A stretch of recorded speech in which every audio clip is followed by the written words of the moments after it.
Yo, what's bopping to anybody's watching? If anybody's watching, no one's watching. That's alright. What is bopping though, anyways? People watching in the future. I may or may not come back, you never know.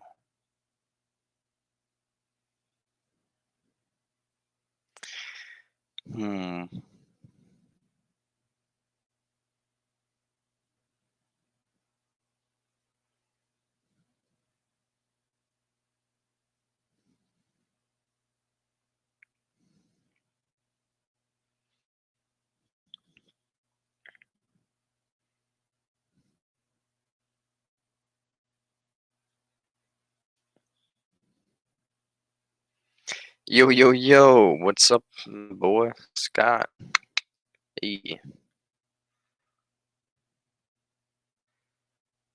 Oh, and how's it going, fleeing up in...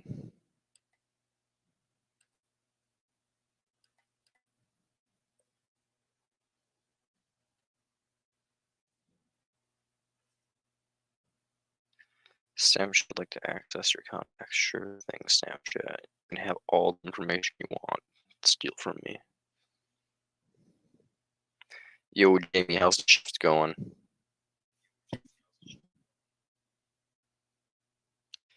Good. That's awesome. Glad to hear it, Felina. Glad to hear it.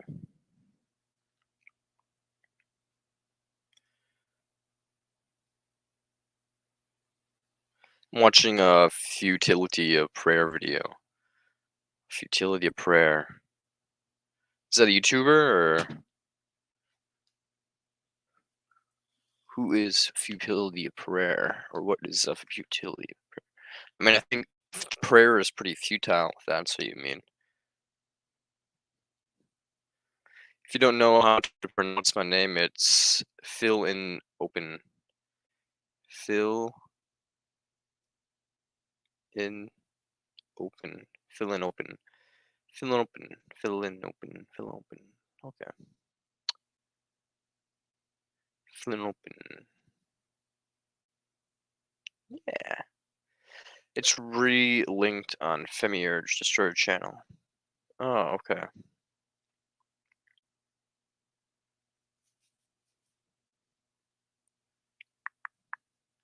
Femiurge Destroyer has a video in my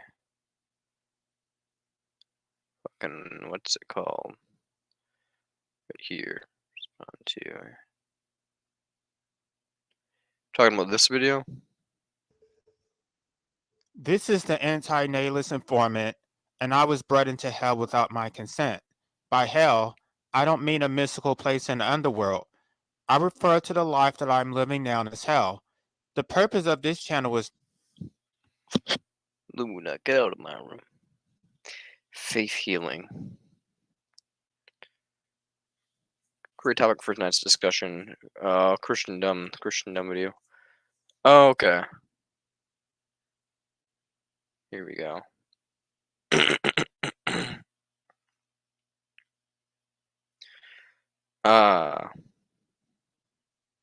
All right, everybody, welcome to this discussion on the futility of prayer. We already looked at the futility of worship, the ridiculousness of the whole concept of worship. Now let's look at prayer. Again, I've touched on this a while, well, in several of my videos, but also a while back, I did cover this in some detail, but never dedicated a whole video just to this topic. So here it is. The ultimate biblical untruth is that one who prays with faith will have his or her prayers answered. It's a guarantee in the Bible. Over and over again, we see these promises, right? James 1:6, verses 6 and 7, for example, says this. And to me, this is one of the most disgusting passages in the entire Bible, for me personally, simply because I've done this. I followed this formula. And I sat back and watched a friend of mine die from a brain tumor back in 2002. But here it is. When you ask, you must believe and not doubt. I believed. I didn't have doubt. So did everybody else who prayed over this friend of mine, and yet he died. Rip. But when you ask, you must believe and not doubt, because the one who doubts is like a wave of the sea, blown and tossed by the wind. That person should not expect to receive anything from the Lord. In other words, if you have any doubt, you're not going to get anything. And so that's the perfect out. When your prayers don't get answered, Bible dupes will say, well, you must not have had enough faith. Or they'll really get under your skin by implying that, oh, you must be harboring some kind of secret sin. Really now? Really now? I had... Yeah, I like that too. It's kind of a Bible dupe minister on my show years ago when I was doing radio. And this very issue got brought up. And I said, prayer is a joke. It doesn't accomplish anything. And I mentioned my friend's death, that had the brain tumor. And you know what he says? That very thing. Well, he must have been harboring some sin, some secret sin. Yeah, and that's why God wasn't answering your prayers to heal him. So I didn't say anything right away. I was burning with rage inside. I didn't say anything right away. A little while later, he was complaining that I kept interrupting him. Well, of course I was going to interrupt him. He was spouting so much nonsense, and I had to address each point. He was dumping 10 or 15 points per minute, and I kept stopping him. I says, wait a minute, hold on. Let me address what you just said. Anyway, he was frustrated, he said, because I kept interrupting him. So I said, okay, I tell you what. Yeah, why don't you pray right now for God to silence me for 5 minutes so you can talk without interruption? He didn't know I was setting him up. So he starts praying, and guess what he does? Dear Lord, we thank you for this wonderful day, the sunshine, the birds are singing. I stopped him. I says, oh, no. You're not going to get away with that. I know what you got in mind. You're going to filibuster for 5 minutes and then act like God answered your prayer and he silenced me. No. I said, I want you to engage in a very short prayer, simply asking your God to shut me up for 5 minutes. So finally he did. He said a short prayer. Immediately, as soon as he was done, I said, oh, look at that. Your God didn't answer your prayer. I'm not silenced. I'm still talking. Have you been harboring a secret sin? I gave that little wretch a taste of his own medicine. Anyway, but here it is. This has got to be one of the most disgusting fake promises in the entire Bible. When you ask, you must believe and not doubt, because the one who doubts is like a wave of the sea, blown and tossed in the wind. That person should not expect to receive anything from the Lord. Oh, actually, that's not the one. I'm sorry. Well, that is in the book of James, but the thing I'm talking about is another passage in the book of James. Yeah, the passage I was thinking of, I bring it up later in the notes. It's James 5:14 and 15. Where James says, if anyone is sick among you, bring before the Lord, blah, blah, blah, the Lord will raise him up. Complete lie. I sat back, like I said, watched my friend die. The Lord didn't raise him up. Anyway, but in this last passage I just read, when you ask, you must believe and not doubt. You're not going to get anything if you doubt. Here we have a perfect example of a phony guaranteed promise with a built-in excuse for when I have genuinely prayed before. Doesn't always get answered. Why would it? People's prayers are contrary to each other and stuff all the time and shit. Even if they aren't contrary, it just would be silly to answer all prayers. I mean, most prayers aren't deserving of being answered. I mean, most of them are just selfish bullshit. So it's like, why is God answering all these selfish bullshit prayers if they just because they truly believe in Him? As someone who actually deserves it, but I don't believe it, it's just like, oh, we'll get fucked, I guess. And the promise is not met, right? Which is pretty much always the case. That the petitioner did not have enough faith. Again, another common one is that you you must be harboring some secret sin. The blame always falls on the lap of the believer, though, never on Yahweh's lap, even though he and his little junior boy made all of these guarantees about answered prayer. Whatever you ask, I will do it. Knock and it shall be open. Seek and you shall find. It's all lies, right? But the way out of it is, well, you're the problem. You got to examine yourself to see if you're truly in the faith. Are you exercising faith? Are you believing like you're supposed to? God promised to answer prayer, yes, but if you're not doing your part, he's not obliged to answer. Are you harboring some sin? Anyway, but think about this for a moment. Why would a believer need to pray or have faith for something that he or she needs? I could see if Yahweh said, well, I really meant that I would grant whatever you have need of. You don't need that new car. You already got 3 as it is. So I'm not going to answer that. I could see a God or, a divine benevolent being saying that. Sorry, you're taking advantage of the promise I made. The promise was for when you are in need of something. You don't need that. But that's not what we're dealing with here, is it? Christians pray all the time for things that they need, things that other people need, and very often need most desperately. Like, please heal my grandmother, she's dying from cancer. And no answer is forthcoming, even though the Bible, again, makes all these guarantees. But why would you even have to ask this loser anything, right? If it's something you really need or a loved one needs, that they might be dead in another few days if Yahweh doesn't intervene. Maybe God's a promortal. Okay. You might be a promortal this thing, you never know. When I get out on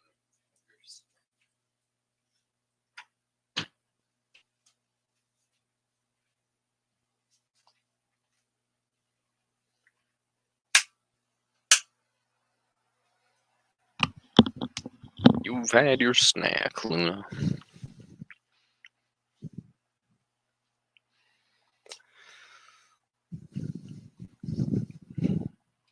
Now I sit here, run the red light, looking like a demon.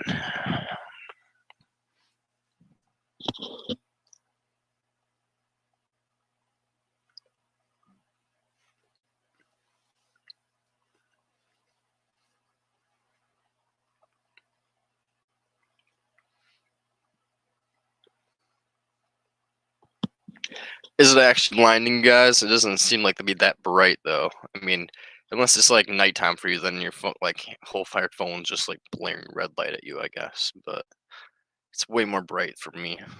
If I turn around, it'll like damage my eyes a little bit. Who cares, though? Not me. I'm gonna go floss really quickly. Be right back. I'm gonna put on a video really quickly.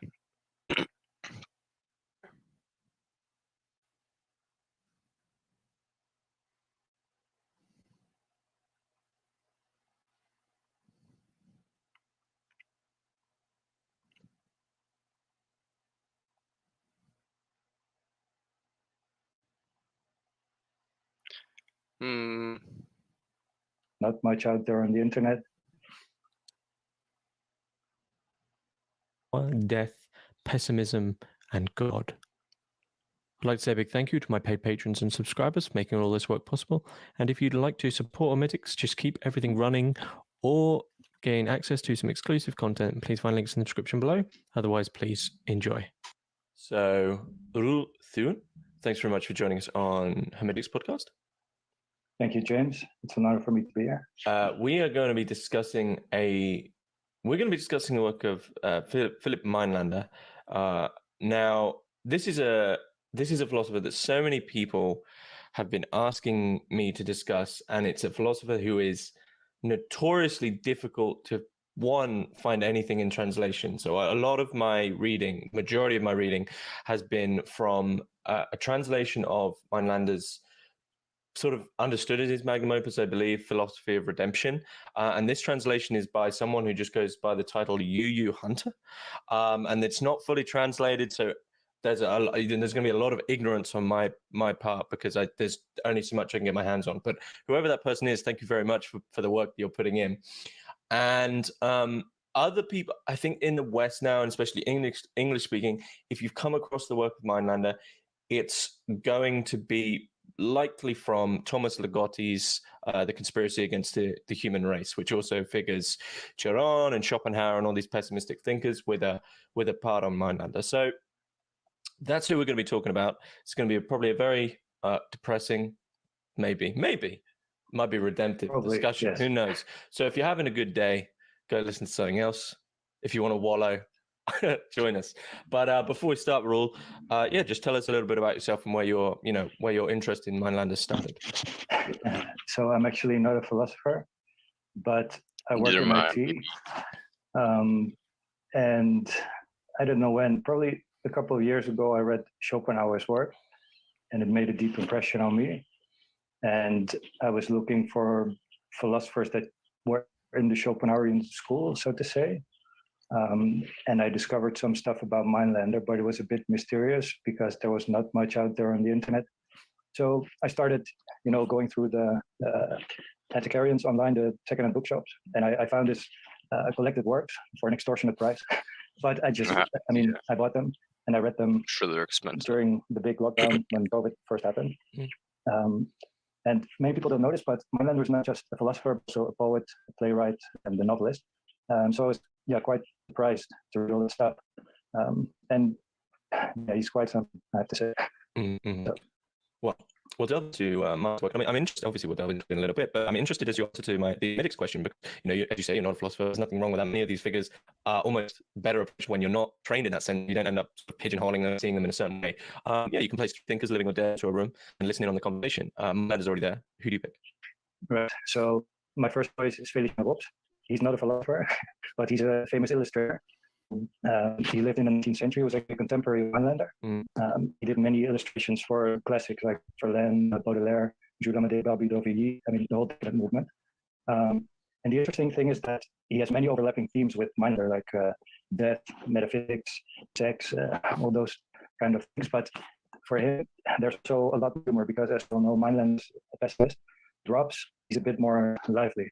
So, first of all, it would be nice if maybe could have created a frontispiece for Mindlander's work.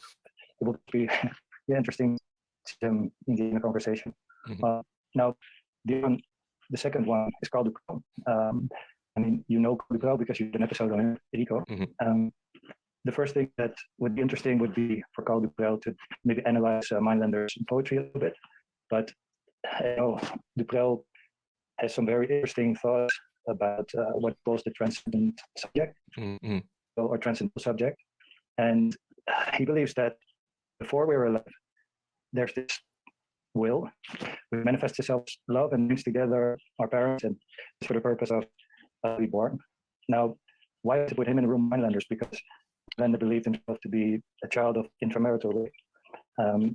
So if you put that fact together with the fact that he invented this thing called the will to die or will to death, you put that opposite to Carl Duprel, I think it will be the start of a very interesting discussion. Mm-hmm. And I'm sure that they will reach a new perspective, maybe a little bit polar perspective. Mm-hmm. So my guest will be, I guess you could call him a polar thinker, Otto Weiner. He's a Viennese philosopher. With all the stuff that's going on today, it could be very interesting to study. And he gives some inspiring unity, multiplicity, existence of God, those kind of things. And I think a bit of a depressing conversation, and French probably, because I think he'll speak French, but that's it. What do you think it would go to? It would ultimately be a discussion on pessimism? That's a good question. Speaking of pessimism, let's read German pessimism.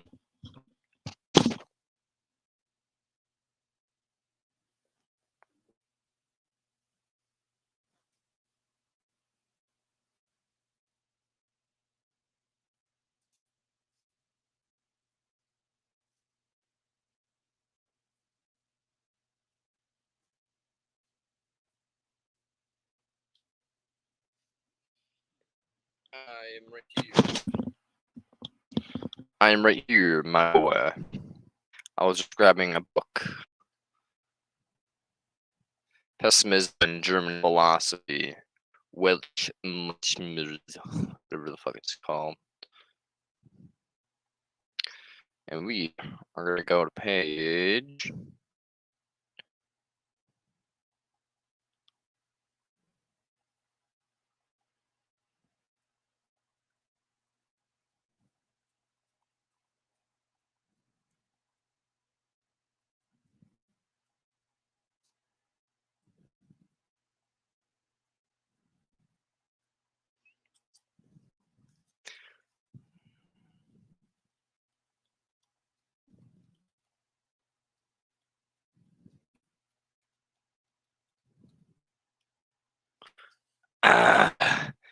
Mainlander. Philosophy of redemption. The heroic pessimist. On the night of April 1st, 1876, the young Philip Botts, only 34 years old, was standing in a stacked copy of his published philosophical work, hanged himself. Some thought Blitz was insane, as others said he was depressed. But his suicide, which had been long planned, was an act of conviction. It was indeed the final will and testament of his philosophy. In a pessimistic age, Batts was perhaps the most radical pessimist of all. Like all pessimists, he taught his life is suffering, and that it is not worth living. Unlike others, though, however, Batts not only taught pessimism, he lived it and breathed it, making an aesthetic principle the base of his conduct. He alone was willing to take pessimism to its ultimate illusion, suicide. The book that proved the platform of Blatt's suicide on a sad night was his last work, Die Philosophie der Erlösung, whose first volume appeared in 1876, just days before his death. Months before his suicide, Batts had written a second supplementary volume, which would be published in 1886. Apart from his philosophical work, Batts wrote Ja, a long historical play, Die Lint Hofenschen, and a comedy, Die Mocht, the Motive, whatever the fuck. His knack for poetry made him a good prose writer.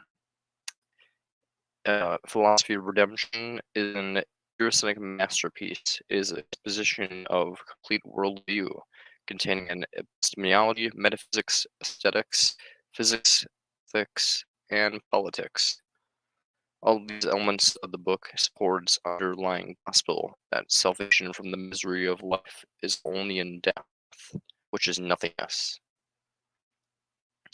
Batts was confident that his system was the culmination of all philosophy. He claimed that it combined into a single version, into a perfect organic whole, all the essential truths of idealism and realism, monism, pluralism, Christianity, and Buddhism. The primary purpose of Blatt's work was to explain the cardinal doctrine of Christianity, the greatest of all world religions, on a secular or rational basis. His soteriology was the equal description of Christianized paganism or paganized Christianity. We learned the esoteric meaning of all his essential truths of Christianity, the incarceration of Trinity, the resurrection, is the suffering of life and the redemption only in death. Yes, Jesus was only redeemed through his death, which is the peace of utter nothingness. That death is nothingness is, of course, is what the pagan Epicurus taught, but as also Batts tells us that Christians really meant, what Christ really meant. In the course of explaining Christian doctrine, Batts introduces very modern and redundant themes, the death of God. He popularized the theme before Nietzsche's, though he gives it much more metaphysical meaning. Besides the death of God, Batts's philosophy contains another significant doctrine, one no less powerful, puzzling, and original. This is his idea that death wish, that all inner striving of all beings, the final goal of their activity is death. Basically believes all things have the goal to die, and it's an internal will that they don't really know what's going on. At the core of everyone, Batts teaches us that there lies a deep longing for utter nothingness. Schopenhauer's aimless and blind willing will turns to have a goal after all, death. Vance admits that there is an instinct of self-preservation in us all, but he insists that upon reflection, this desire for life really only means for death. We live only for the sake of death. Vance finds his longing for death not only in each individual, but in their general process of history, whose sole and ultimate goal is death. In some following sections, I shall examine the metaphysics and ethical basis for this paradoxical doctrine. In the later in the letter of his publisher, Vance expressed the wish that his work be published under the pseudonym Philippe Mainlander, a name that honored his hometown. Often Bonchim, Maine, Bonch told his publisher he wanted to be called this until his death and for all time. Ever since, Bonch's request has been honored and has been known almost exclusively by a pseudonym. Henceforth, I will honor that custom. Mainlander gives the lie of the common generalization. The pessimism goes hand in hand with the conservative, or reactionary politics. Interesting. I didn't really, conservative is the lie that common generalization that pessimism goes hand in hand with conservative and reactionary politics. He was also a social democrat or a communist, preaching the value of free love and the equal distribution of wealth. He had the deep sympathies for the suffering of the common man, and much of his thinking was preoccupied with the social question, the poverty of the mass people, and the worker. One of the chief aims of his philosophy of redemption was to provide a message of redemption for the common man, while Schopenhauer limited deliverance to the elite few, the saint or artistic genius. Mainlander extends to the whole of humanity. It is not the least token of Mainlander's humanity that was sympathetic with the Jews, whose character of Segmentic he much admired. Mainlander's radical politics raised, however, a problem of consistency. If we take his pessimism seriously, as we must, it becomes difficult to reconcile with his left-wing convictions. For while his pessimism preaches resignation and quietism, his radical politics teaches us to value resilience and activism. This tension lies in the very heart of Mainlander's philosophy and poses its deep challenge. I will consider the final section of Mainlander's attempt to address this apparent inconsistency.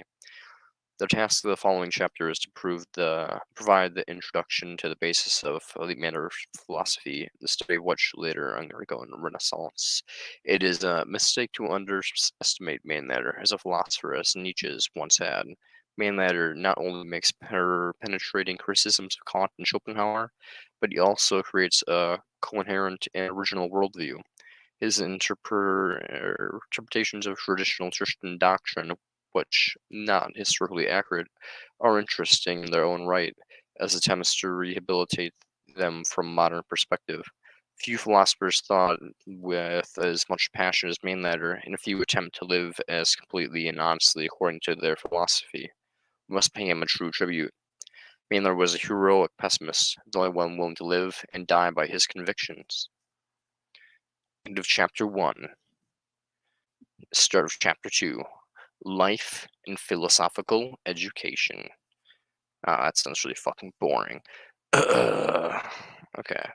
Let me see how long that is. Okay, that's a couple pages. We're gonna take a little break from reading that, and we'll hop into the life and philosophical education of Philippe Mainlander in a little bit. My good man, Bots.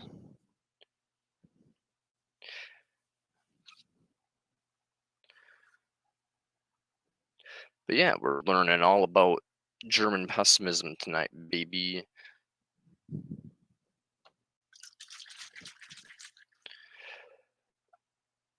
Do do do do do do do do do. For a little bit, I'm gonna pop on some tunes. Not really anything fancy. It's just gonna be the same shit as always. The free music on here, but I don't mind it.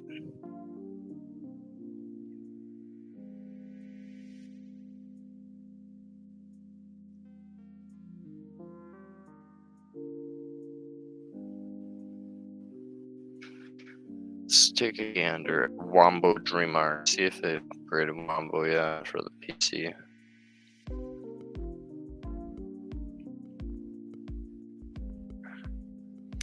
They haven't. They should make it so you can change the fucking size of the thing.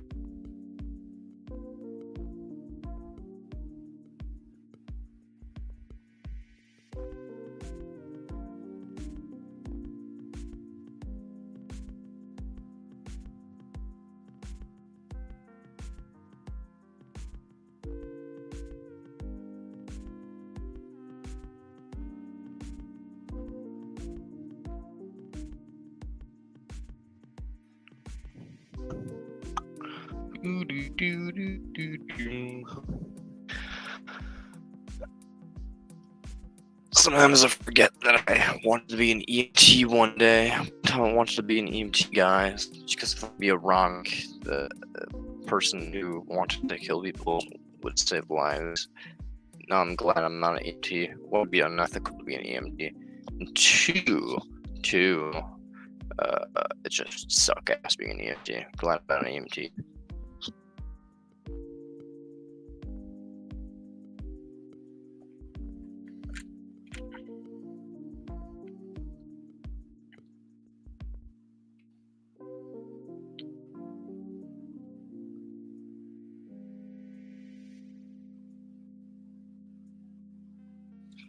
Yeah, emergency medical technician. It just stands for someone like saves people's lives when they're having seizures, bullshit. It's kind of like a paramedic, but less paid.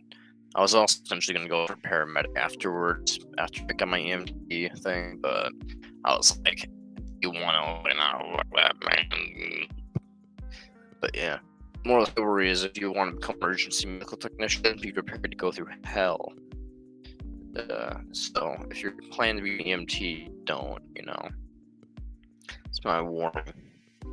Everybody's watching this is like, oh, my dream is to be an EMT, though. Don't follow your dreams. They're all a lie. Just kidding. But they probably are a lie. Number immortalism, saving lives is bad. Unless the lives of the people are good, which is unlikely, given the fact that this is fucking Earth, baby.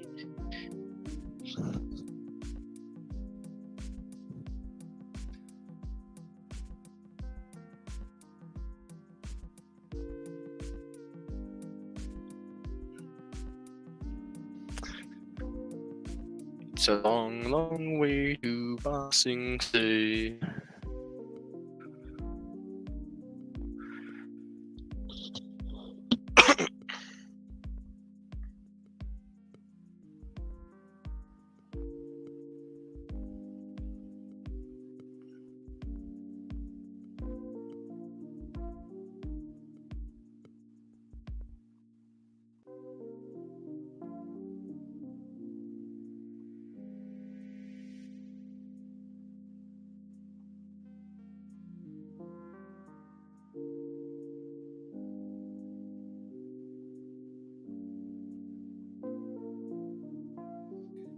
Let's read chapter 2.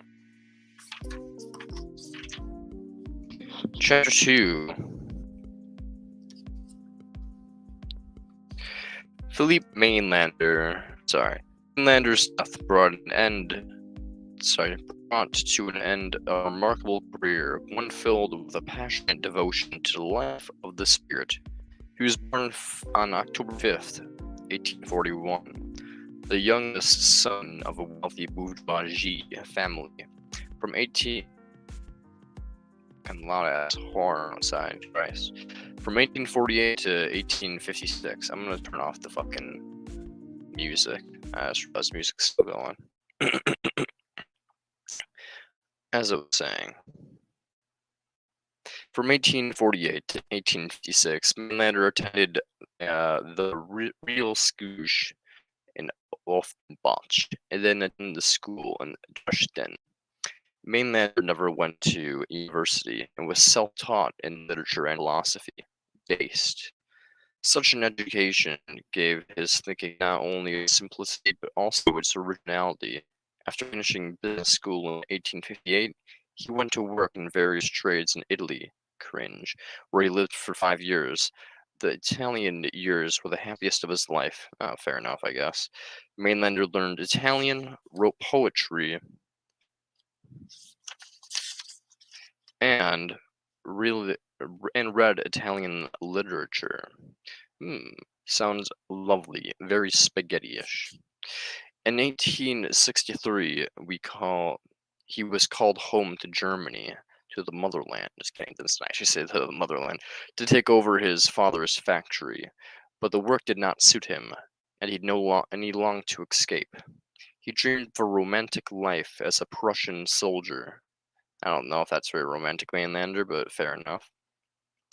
But because of his age, his efforts to enlist failed, so he went to work with a banking firm in Berlin. This work too stiffened him. He strived to earn a fortune through speculation, so that he could devote the rest of his life to philosophy and literature. But the crash of the stock market in 1873 ruined him. Shit, get fucked, I guess. Mainlander's attempt to become a soldier finally succeeded in 1874 when he was allowed to join a cavalry regime. His autobiography provided a fascinating portrait to cavalrymen in the last days of the dying profession. The 1 year Mainlander spent as a cavalryman proved exciting but exhausting. He was a cavalryman. Didn't know that. That's fucking wild. My boy Mainlander fucking rode horses. Literally. Interesting. That's wild. And fucking useless, but fair enough. The 5 months after leaving the army and before his death were some of the most productive. Mainlander left behind unpublished novel drafts, 2 dramas, the second volume, Die Philosopher and De Illusion. Interesting is potentially the philosophy of redemption. I'm not really sure. Mainlander's philosophical education began in 1858. Ooh. He was apprenticed to a banking firm, and he was apprenticed to a banking firm in Naples. Oh, okay. The first philosophical work he read was Spinoza. Spinoza. Fair enough. This book he wrote created a revolution in me. It was as 1,000 veils fell before my eye, as if impenetrable morning's fog sunk as I saw the first time a sun rising. I was only 17, and I must praise the director of fate that the first philosophical writing put into my hands was this treatise of a great man. Fair enough. He was really into Spinoza, I guess. It was probably Spinoza who made him skeptical of traditional theism, and who taught him the truth that the Christian mystery lie in their ethical message alone. Interesting. Basically, he really became interested in Christian ethics, but he didn't believe in Christianity per se. Which is fair, because Christianity has okay ethics, but the rest of their shit is fucking trash. And even then, the ethics is inconsistent and full of hatred. So, I don't know why Mainlander thought there'd be a lot of good stuff in ethics, but I mean, some stuff of theirs is good. Seemingly, he felt the inner resistance to Spinoza's theism. 2 years later, in February 1860, while on return trip to Germany, Mainlander made another momentous discovery, encountering another philosopher who would have a greater influence upon him. That philosopher was, of course, Arthur Schopenhauer. The man, the myth, the legend. He reckoned the most important day of his life, the one when he ran across Schopenhauer's Die Welt aus Willen Wunsch, whatever the fuck you want to call that, in the bookstore. This is how Mainlander himself tells the tale. I went to a bookstore and leafed through the latest books of Webkinge, where I found Schopenhauer's Welch aus Willen Wunsch. Schopenhauer. Who was Schopenhauer? I had never heard the name. I paged through the work. I read The Denial of the Will to Life. The text, it entranced me. I forgot my surroundings and sunk into myself. Finally asked, what does it cost? Where is the money? I grabbed my treasures and stormed in a crazy man from the bookstore and went home, where I read the first volume, and beginning to the end. It was broad light when I finished. I had read the whole night through. When I stood up, I felt my new self reborn. Just kidding. Something along those lines. Basically, he felt reborn after reading Schopenhauer. Don't we all? Don't we all? If you haven't read Schopenhauer, you gotta read some Schopenhauer. Schopenhauer's a real G-dizzle. He's got the shizzle whizzle, the G-dizzle. After the fateful February, me and the editor would continue to read Schopenhauer, studying all of his writings until it became part of him. I read Schopenhauer's work as a pious soul reads the Bible to strengthen oneself. Understandable. Me too, man. Yet despite his vindications of the Frankfurt sage, Mainlander insists that from the very beginning he was critical of him, and that he disagreed with him in many points. After reading Spinoza, he found Schopenhauer's political views to be naive. Understandable, because he kind of was.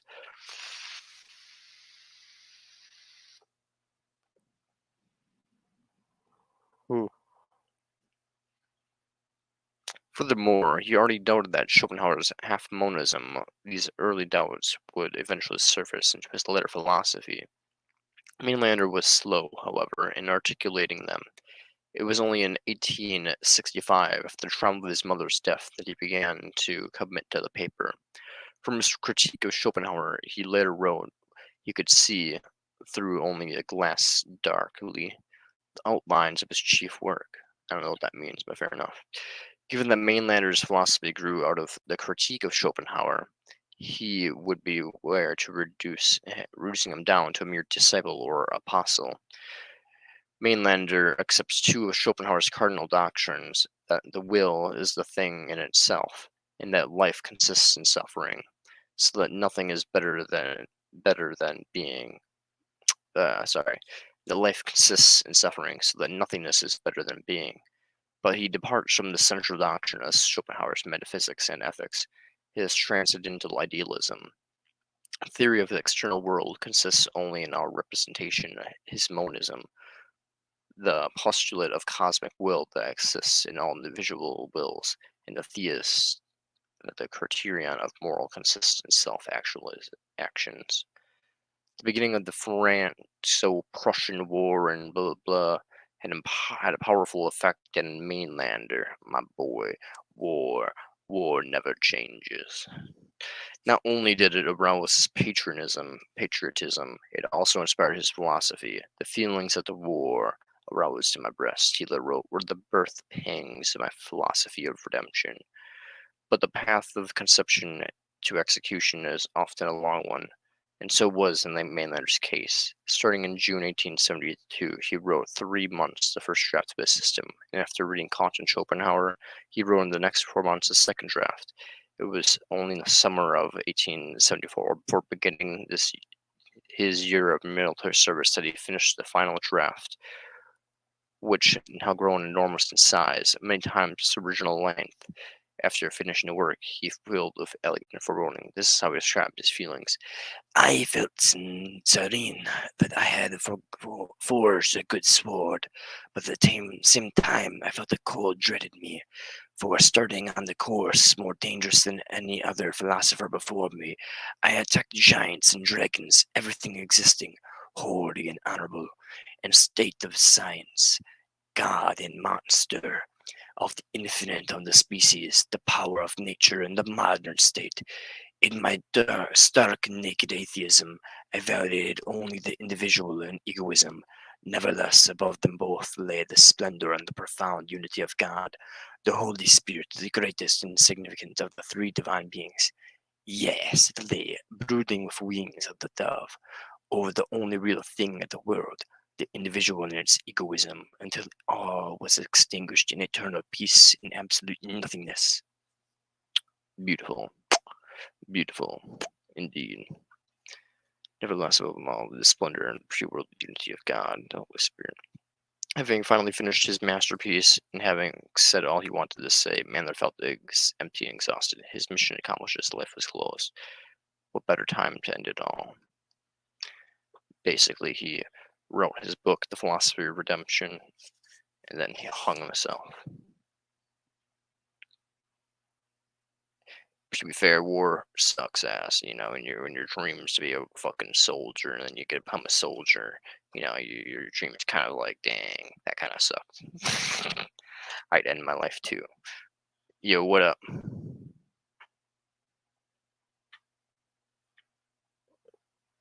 What up? Trying to like scrape it out like a weirdo? No, you can do that yourself. But good luck. I know.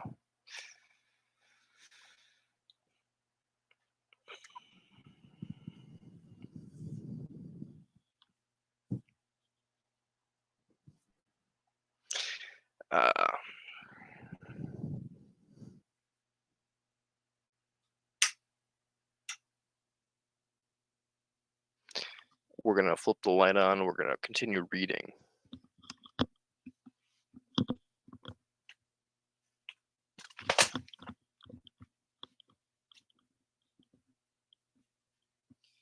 I almost tripped and died. Just kidding. If only I did die. Just kidding. The Gospel of Redemption. Redemption.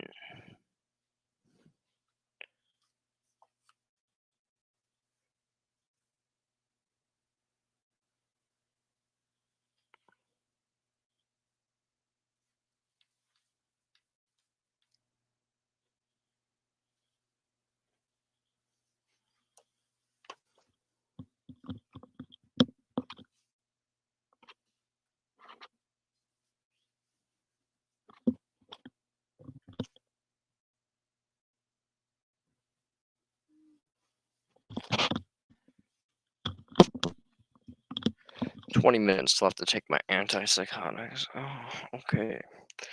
The heart and soul of mainlanders' philosophy lies in its gospel of redemption.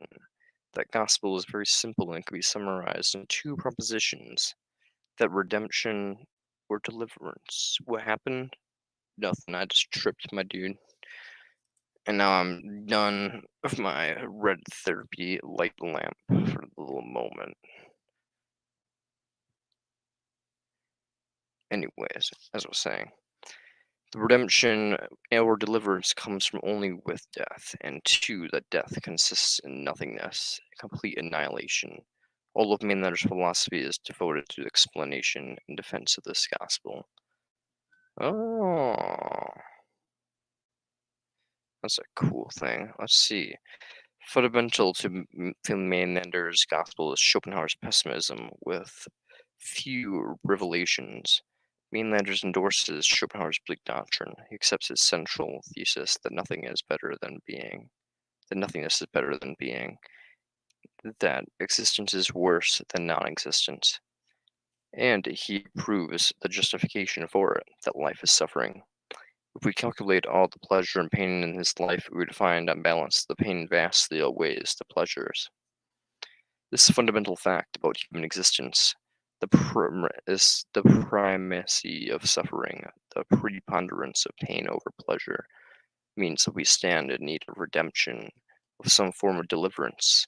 Release from suffering, mainlander insists, comes with death alone, since death extinguishes all desire, it destroys all suffering, which has its source in frustration of desire. Although Mainlander insists that redemption comes with the fact of death, he also thinks that contemplating this fact, facing the reality of death, and accepting its forthcoming annihilation gives us appropriate attitude to withstand the sorrow and suffering of life. If we firmly keep in mind that death of nothing is nothingness, we fully realize our existence ends in annihilation. We will come close to tranquility and serenity preached by the Stoic sage of Christian mystics. We will realize that nothing in the world really matters anymore, so that we will accept all that happens to us with equanimity. Who dares open it? Oh. What? Like what?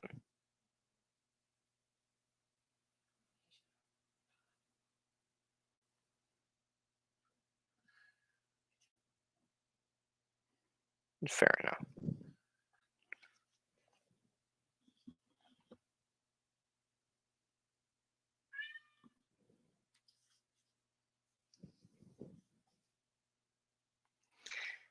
Anyways, in a revealing message, blah blah blah. I'm done reading the Gospel of Redemption.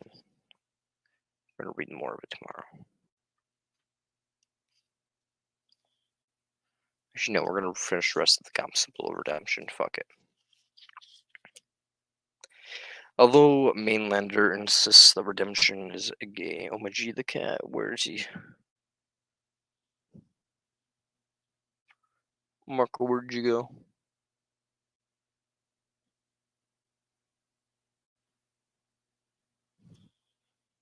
I don't know. Apparently you saw the cat, but I don't know where he went. The fundamental fact about human existence, the primacy of suffering, and permanent release from suffering, Mainlander insists, comes with death alone. Since death extinguishes all desire, destroys all suffering, which has a source and manifestation of desire. Although Mainlander insists the redemption comes only with the fact of death, he also thinks that contemplating this fact, facing the reality of death, and accepting it for coming annihilation gives us the appropriate attitude to withstand the sorrow and suffering of life. So basically, if we can accept death, then we can accept all the suffering in life. I'm not sure about that, but if you think so, Mainlander, I appreciate it. If we firmly keep in mind that death is nothingness, we will fully realize that our existence ends in annihilation. We will come close to tranquility and serenity, preaching the Stoic sage and mystics. We will realize that nothing in the world only matters. Nothing matters anymore. Basically, bullshit. The world's bullshit.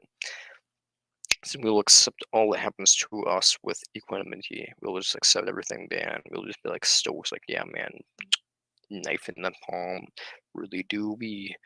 The final lines of his main text of the philosophy of redemption express his teachings with utter clarity. The wise man looks in the eye firmly and joyfully. Absolute. The wise man looks in the eye firmly and joyfully. Absolute nothingness. I don't know what that means, but fair enough. Maybe not. The cat was around somewhere. I don't know where Marco went. He's being a little mystery man. In a revealing passage from his autobiography, Mainlander tells us about his personal opinions about his gospel. After quitting a hated job at a Berlin bank firm, he was desperate and destitute. He had no idea what the future would bring. For several days, he wandered through the streets as if lost in a trance, and suddenly an electrifying, blah blah blah, pure life, sacrificing, blah blah blah. I'm done reading. I'm tired.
Oompa Loompa, doobity doo.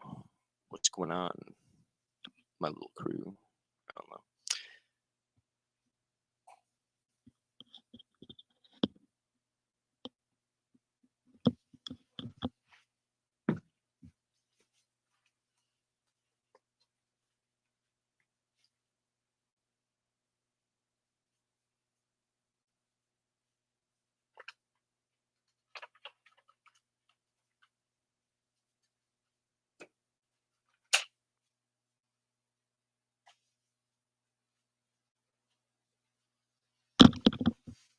What are your plans for tomorrow? My plans for tomorrow are, I don't really know, to be honest. Maybe,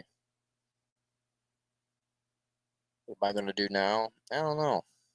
Don't really feel like reading, kind of feel like gaming. My dudes. Like, you want to watch me game, Filippo? I'm fucking, Phil, no, sure, cool. Let's see. I'll ask my dad if he's going to be watching TV or not, and I'll see if he's going to be cool if he's on TV. Nah, never mind. He's watching TV. We're not going to be gaming for a little bit. No gaming for me, I guess. The internet's too trashy in my room, so it's not worth it when it comes to bringing my PlayStation out here. So if he wants to use the TV in the living room, it's just not going to happen. So, let's take a gander.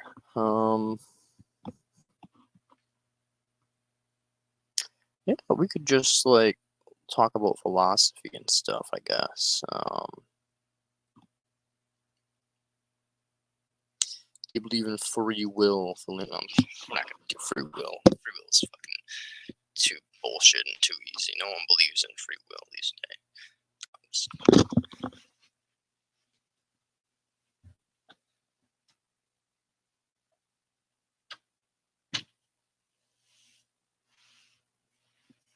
If I could be born again, would I? No. No. The only reason I choose to be born again is if I could keep all my memories, and if I knew that there would be still, like, people that need to be convinced of antinatalism, then I'd be like, it's my duty to be reborn again, but that's about it. Otherwise, no. If it was like, get reborn again, but forget everything, I'd be like, no, fuck that. So, basically, I would only choose to be reborn if it would be all my memories are kept intact, and it'll allow me to basically keep being an antinatalist in the future to, like, convince more people on the whole to not have kids. That'd be the only reason I'd want to be reborn. It'd be this, like, a utilitarian thing. Even then, I wouldn't want to be reborn. More like I would choose to be reborn. So.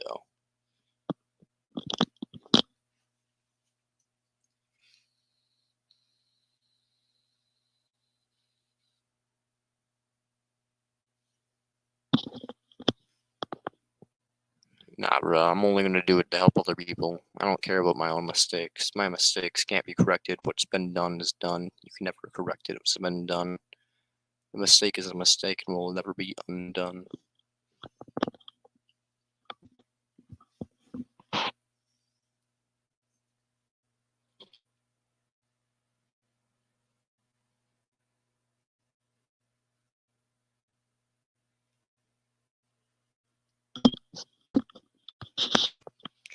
Nothing can ever be undone.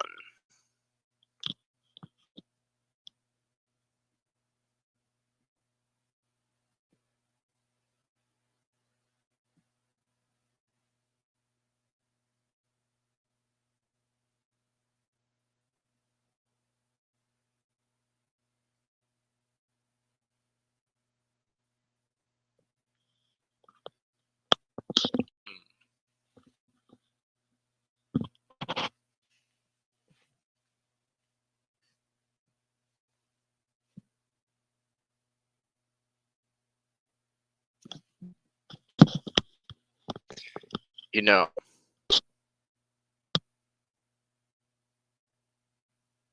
what is your favorite books, guys? Do you have any favorite books? Any book recommendations?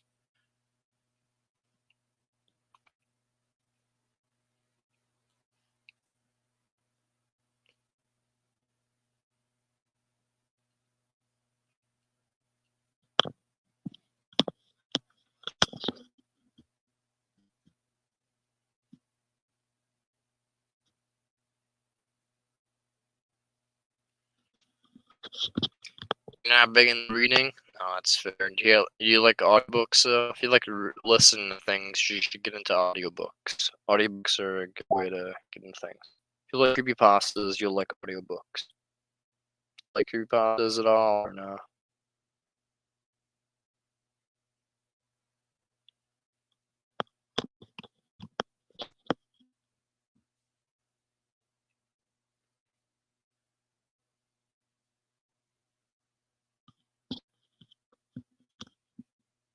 Into the Wild Bee? No, it's fair. It's a good one.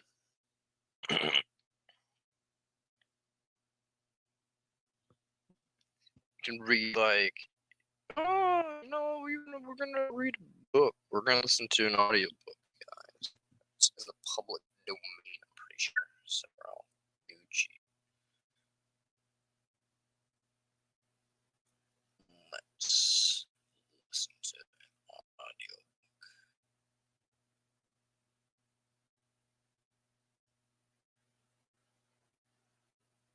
Maybe not. Let's listen to an audiobook.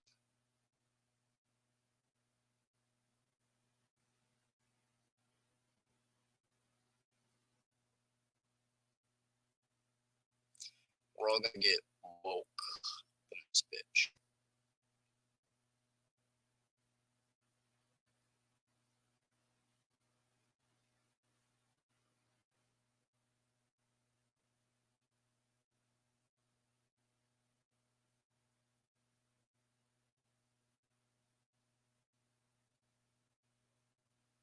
Current unraveled itself to reveal a nightmare of endless repetition, a senseless squander of organic material.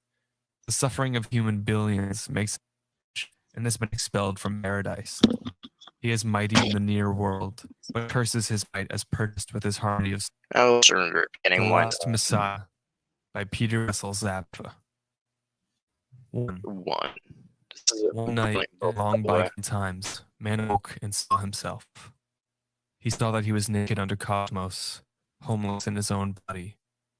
All things dissolved before his testing thought, wonder of wonder, horror above horror unfolded in his mind. Then woman who awoke and said it was time to go and play.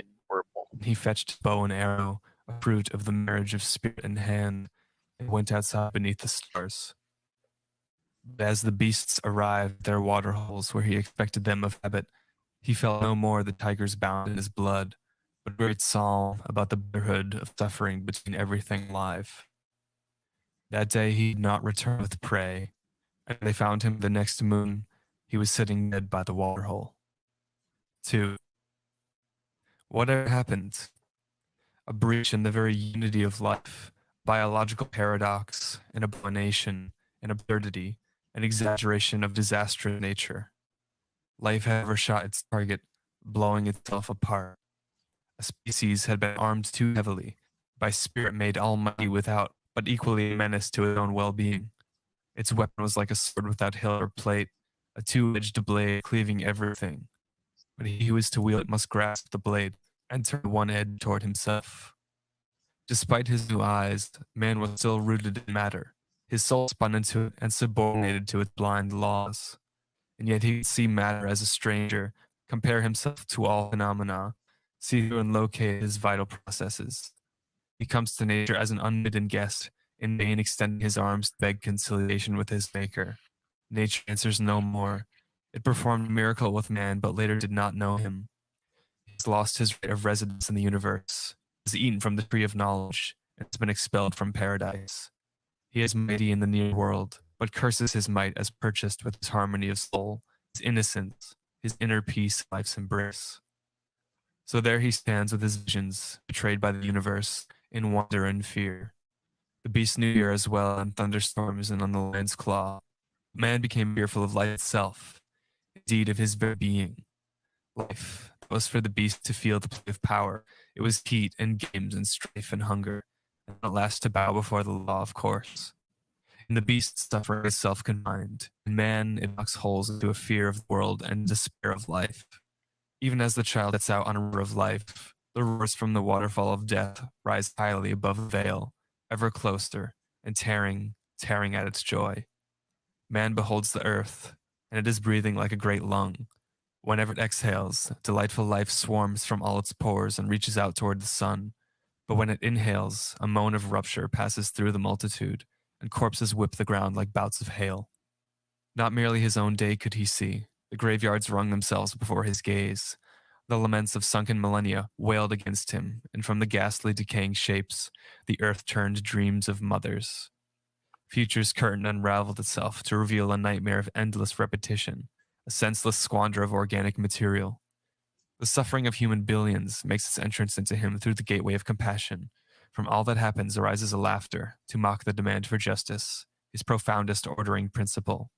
He sees himself emerge in the mother's womb. He holds up his hand in the air and it has 5 branches. Whence this devilish number 5? And what has it to do with my soul?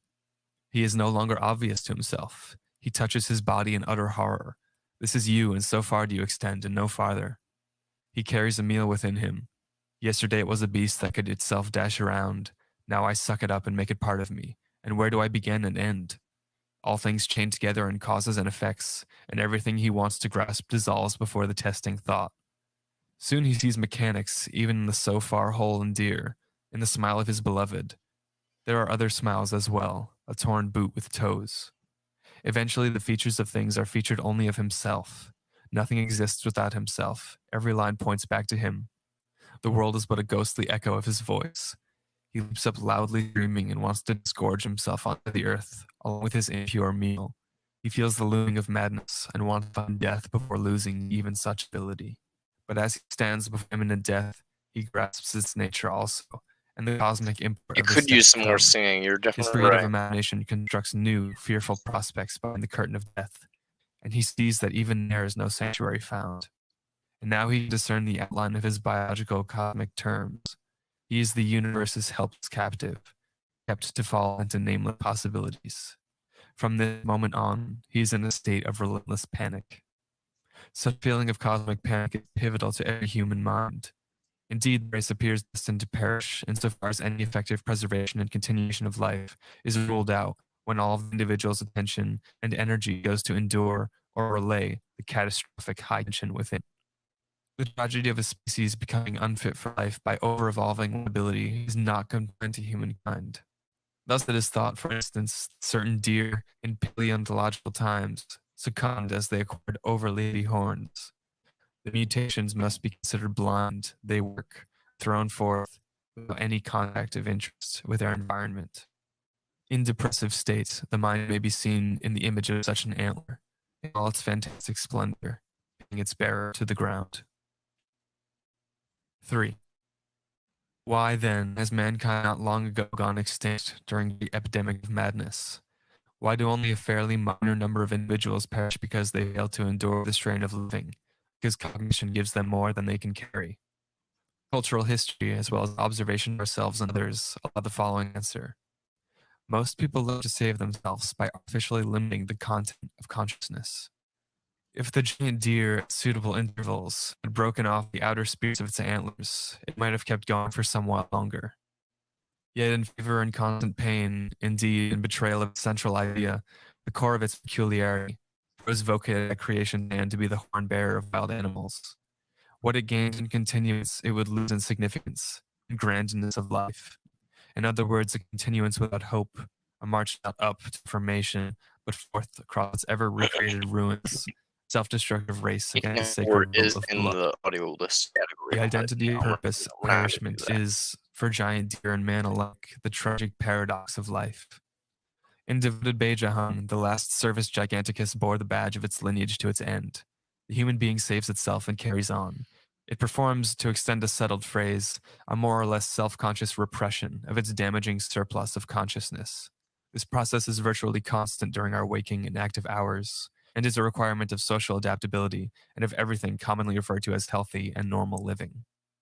Psychiatry even works on the assumption that the healthy and viable is at one with the highest in personal terms. Depression, fear of life, refusal of nourishment, and so on are invariably taken as signs of a pathological state and treated thereafter. Often, however, such phenomena are messages from a deeper, more immediate sense of life, bitter fruits of a geniality of thought or feeling at the root of anti-biological tendencies. It is not the soul being sick, but its protection failing, or else being rejected because it is experienced correctly as a betrayal of ego's highest potential. The whole of living that we see before our eyes today is from inmost to outmost enmeshed in repressional mechanism. This Last Messiah guy would be a good creepypasta. He would be, yeah. His voice is good for the intonation for it. I think he just reads pessimist literature or something. He must be, or he's just per like LibriVox or some shit. I don't know why he's reading this, to be honest. Like, it's a very niche book. Not many people read this very often. So it's pretty much only pessimists that know of this literature.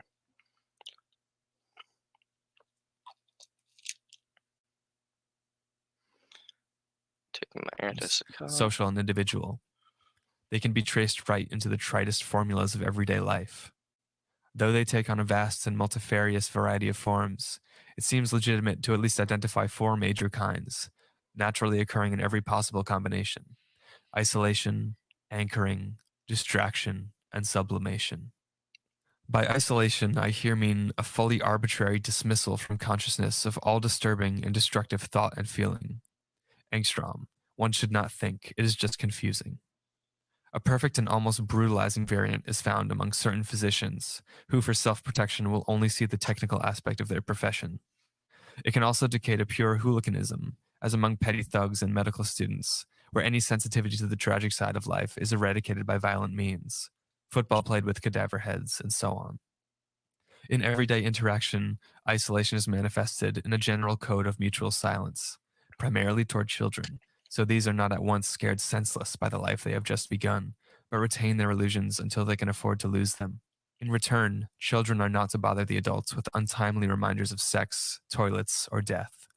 Among adults, there are the rules of tact, mechanism being openly displayed when a man who weeps on the street is removed with police assistance. The mechanism of anchoring also serves from early childhood. Parents, home, street become matters of course to the child and give a sense of assurance.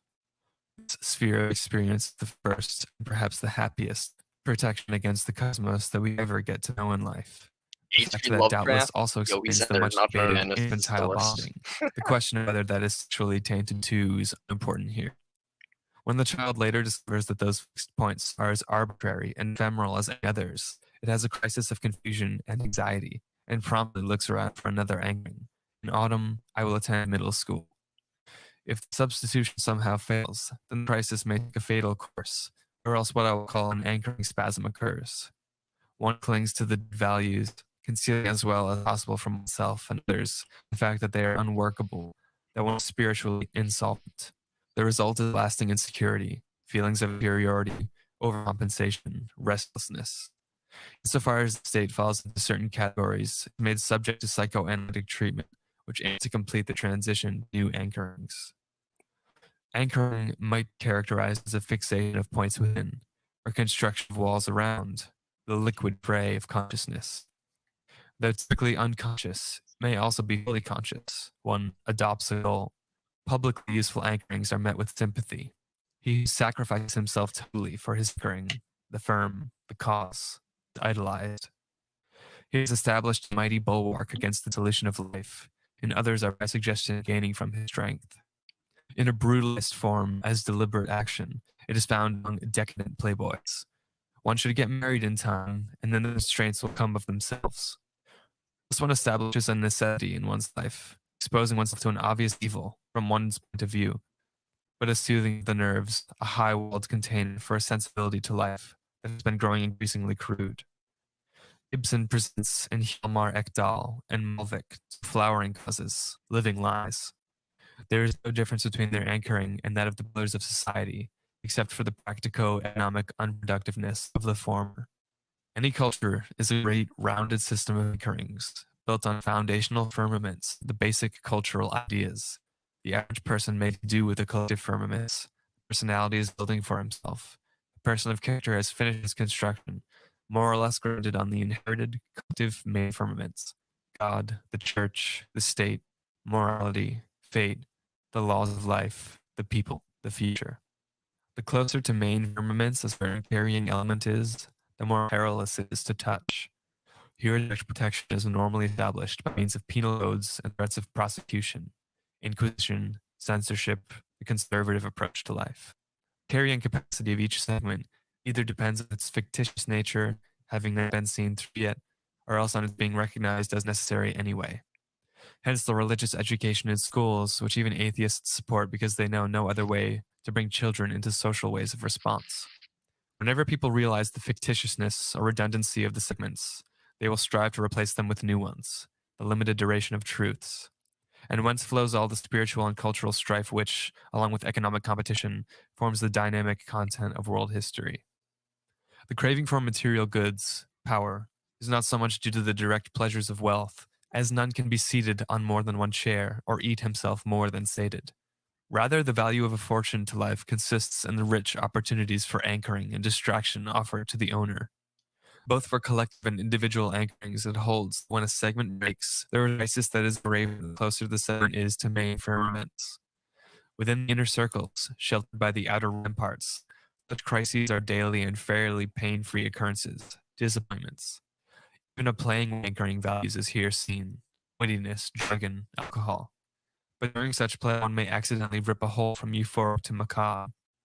The dread being stares us in the eye, and in the deadly gush we perceive the minds are dangling in threads of their own spinning, and that a hell is lurking underneath. The very foundational firmaments are rarely replaced without great social spasms and a risk of complete dissolution, reformation, revolution. During such times, individuals are increasingly left to their own devices for anchoring, and the number of failures tends to rise. Depression, excesses, and suicides result. German officers after the war, Chinese students after the revolution. Another flaw of the system is the fact that various danger fronts often require very different firmaments. As a logical superstructure is built upon each, there follow clashes of incommensurable modes of feeling and thoughts. Then despair can enter through the rifts. In such cases, a person may be obsessed with destructive joy, dislodging the whole artificial apparatus of his life and starting with rapturous horror to make a clean sweep of it. The horror stems from the loss of all sheltering values, the rapture from his by now ruthless identification and harmony with our nature's deepest secret, the biological unsoundness, the enduring disposition for doom. We love the anchorings for saving us, but also hate them for limiting our sense of freedom. Whenever we feel strong enough, we thus take pleasure in going together to bury an expired value and style. Material objects take on a symbolic import here, the radical approach to life. When a human being has eliminated those of his anchorings that are visible to himself, only the unconscious ones staying put, then he will call himself a liberated personality. A very popular mode of protection is distraction. One limits attention to the critical bounds by constantly enthralling it with impressions. This is typical even in childhood. Without distraction, the child is also insufferable to itself. Mom, what am I to do? A little English girl visiting her Norwegian aunts came inside from her room saying, "What happens now?" The nurses attain virtuosity. Look, a doggy. Watch, they are painting the palace. The phenomenon is too familiar to require any further demonstration. Distraction is, for example, the high society tactic for living. It can be likened to a flying machine, made of heavy material, but embodying a principle that keeps it airborne whenever applying. It must be always in motion, as air only carries it fleetingly. The pilot may grow drowsy and comfortable out of habit, but the crisis is acute as soon as the engine flunks. The tactic is often fully conscious. Despair may dwell right underneath and break through in gushes, in a sudden sobbing. When all distractive options are expended, spleen sets in, ranging from mild indifference to fatal depression. A considerable evil of imprisonment is the denial of most distractive options. And as terms for deliverance by other means are poor as well, the prisoner will tend to stay in the close vicinity of despair. The acts he then commits to deflect the final stage have a warrant in the principle of vitality itself. In such a moment, he is experiencing his soul within the universe, and has no other motive than the utter inendurability of that condition. Pure examples of life panic are presumably rare, as the protective mechanisms are refined and automatic and to some extent unremitting. But even the adjacent terrain bears the mark of death. Life is here barely sustainable, and by great efforts. Death always appears as an escape. One ignores the possibilities of the hereafter, and as the way death is experienced is partly dependent of feeling and perspective, it might be quite an acceptable solution. If one in statu mortis could manage a pose, a poem, a gesture, to die standing up, i.e. a final anchoring or a final distraction, then such a fate is not the worst one at all. The press, for once serving the concealment mechanism, never fails to find reasons that cause no alarm. It is believed that the latest fall in the price of wheat, ... When a human being takes his life in depression, this is a natural death of spiritual causes. The modern barbarity of saving the suicidal is based on a hair-raising misapprehension of the nature of existence.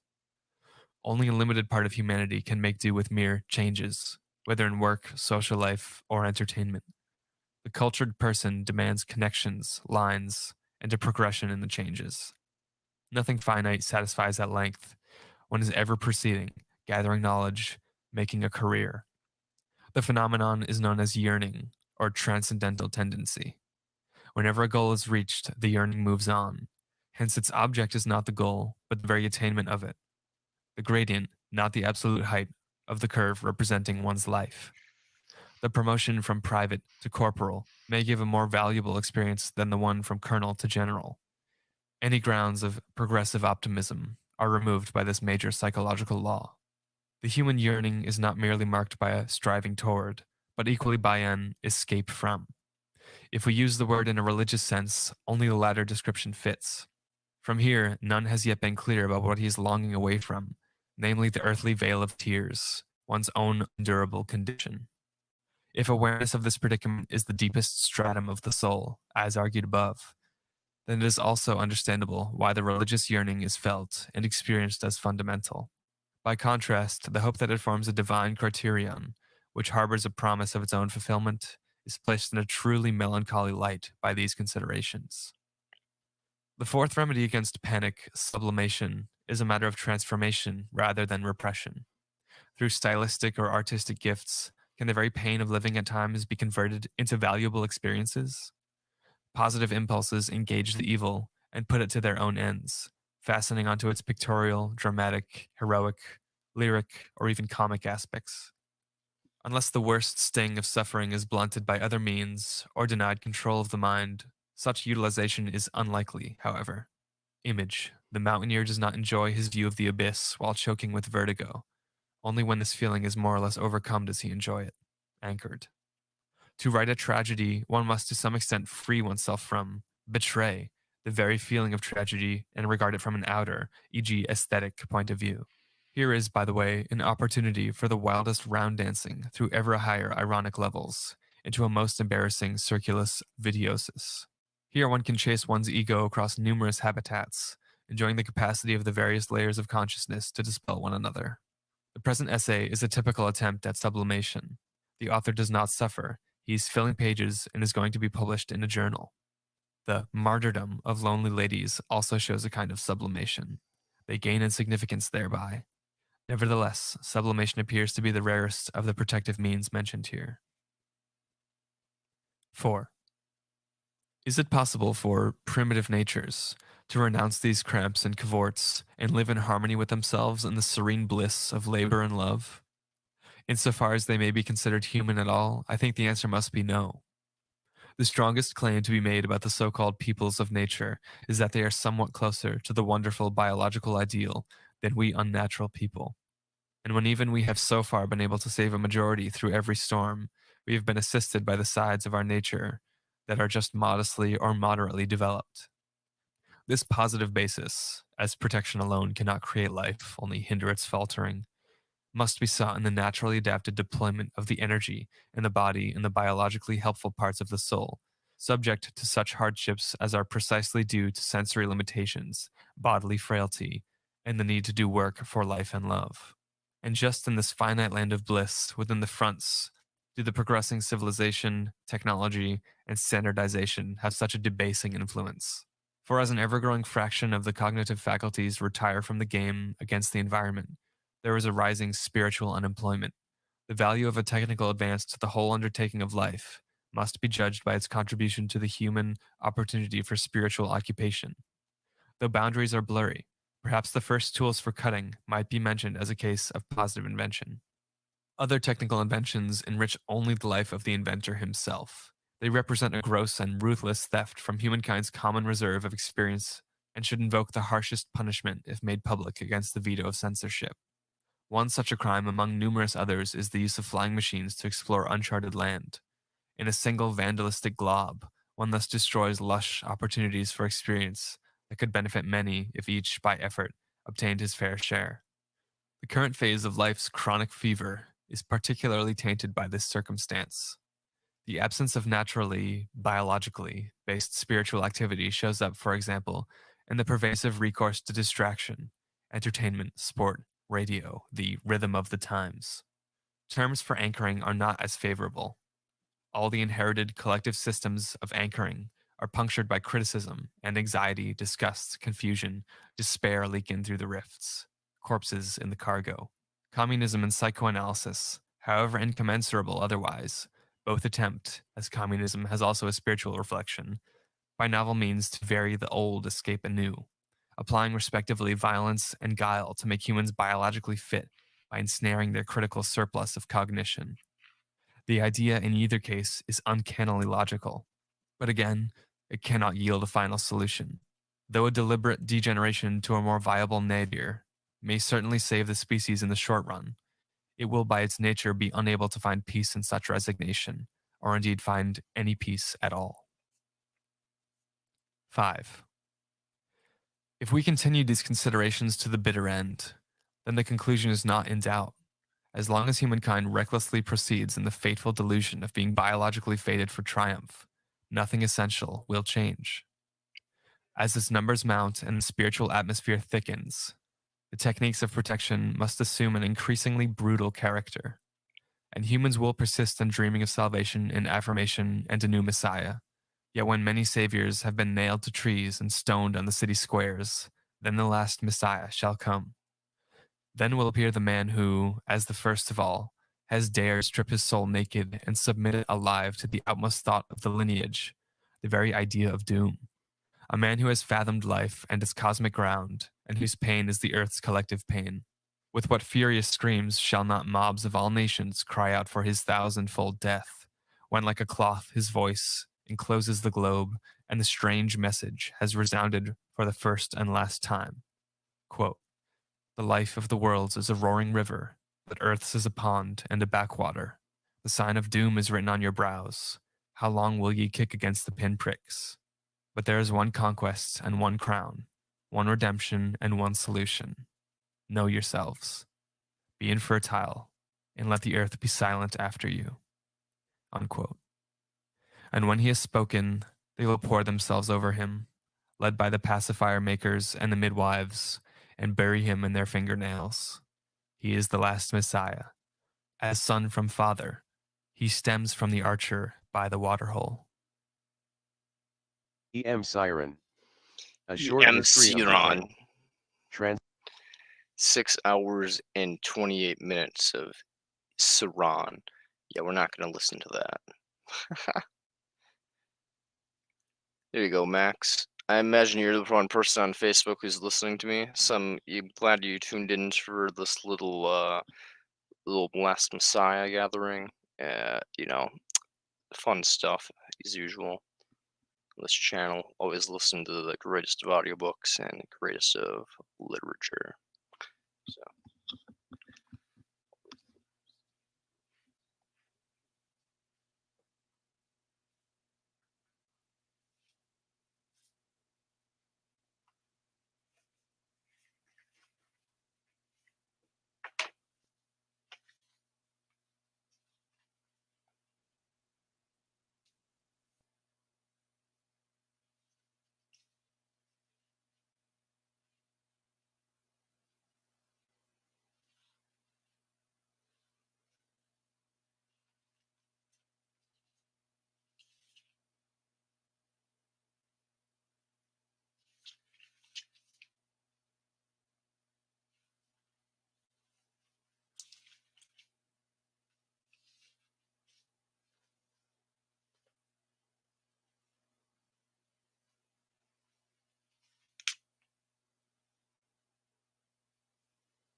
Okay, I'm going to read some Ecclesiastes.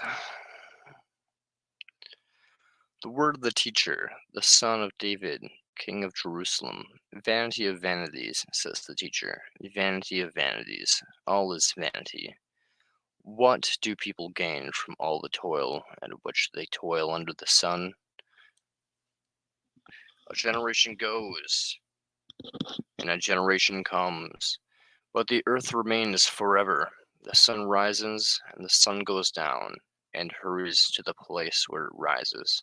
The wind blows to the south, and goes round to the north. Round and round goes the wind. In all of its circuits, the wind returns. All streams run to the sea, but the sea is not full. To the place where the streams flow, where there they continue to flow. All things are wearisome. More than one can express. The eye is not satisfied with seeing, or the ear filled with hearing. What has been is what will be, and what has been done is what will be done. There is nothing new under the sun. Is there a thing of which is said, seen, that is new? It has been in the ages before us. The people of long ago are not remembered, nor will there be any remembrance of people yet to come by those who come after them. The futility of seeking wisdom. I, the teacher, when king over Israel and Jerusalem, applied my mind to seek and reach the wisdom of all that is done under the heaven. It is an unhappy business that God has given to human beings to be busy with. I saw all the deeds that are done under the sun, and see all the vanity and chasing after the wind. What is crooked cannot be made what is crooked cannot be made straight, and what is lacking cannot be counted. I said to myself, I have acquired great wisdom, surpassing all who were over Jerusalem before me, and my mind has had great experience of wisdom and knowledge, and I applied my mind to know wisdom and to know madness and folly. I perceived what is also but chasing after the wind. I perceived that is also but chasing after the wind. For in much wisdom is much vexation, and those who increase knowledge increase sorrow. If you increase your knowledge, you just increase your sorrow, which is basically the truth. Thank you, Bible. Very cool. Those who increase their knowledge increase their sorrow.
We're in chapter 2 of Ecclesiastes. And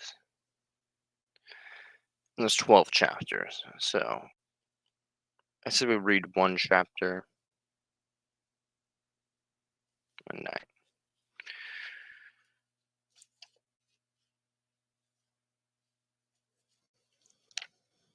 Numbers 5. Most base part. Condemning concerning an unfaithful wife. Abortion, more like based and dead pilled.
Is anybody still here somehow?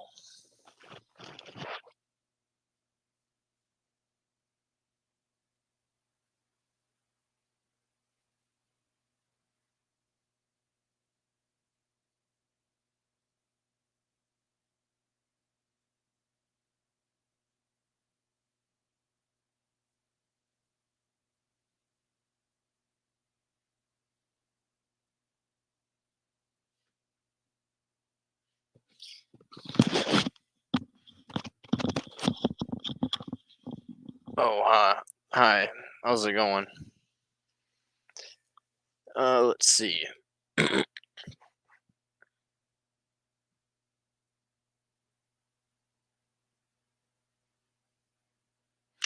Still good? Awesome. Yeah, we'll read the next chapter of Ecclesiastes tomorrow. Or next day.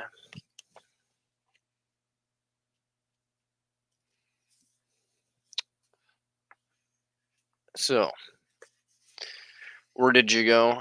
Just to smoke and work out, get a little bit of gains. Not really, just smoked, and then my brother was just like, yo, bro, come into the basement, and then he was just like, yo, use the workout bar thing, blah, and I was like, okay, cool, getting gains. So, you know how it be, you know, getting those muscles, yeah, just kidding. Not actually that strong, but I'm not that weak either, so, hey. The good middle ground, just existing.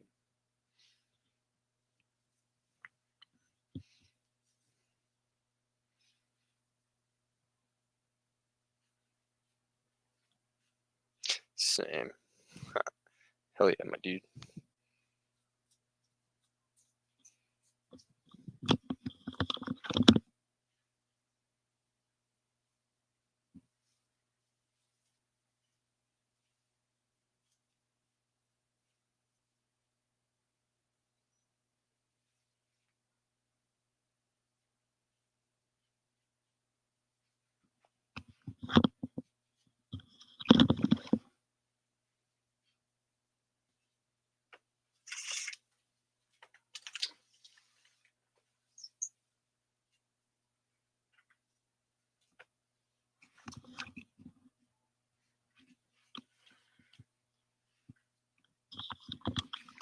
Bench 75, fair enough. I can bench like 100, I guess. A little over 100, about it. Which 75 is all you need to be able to bench. If you can lift your body weight or your woman, you're pretty much good. Just kidding. But, or man, or whatever. I don't judge.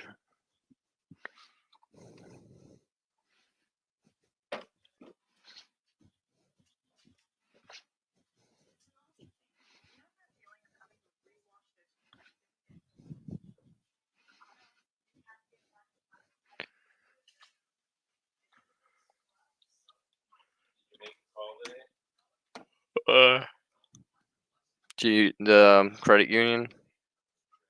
Sure. Couldn't. No. No, in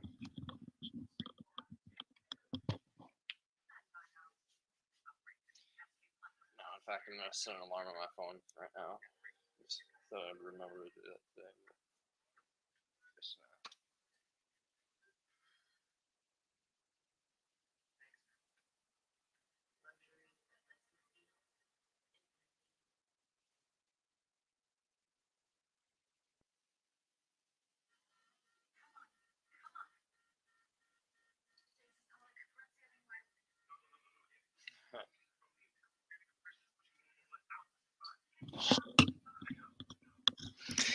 Yeah, well, my webcam is just my laptop's computer cam, so it's nothing special.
Yeah, we're just gonna stream for like another 5 minutes, and I think I'm gonna call it quits for the night.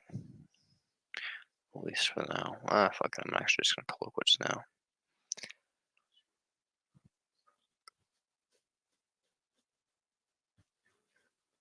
Yeah, have a good night, my dude. Ciao. See ya.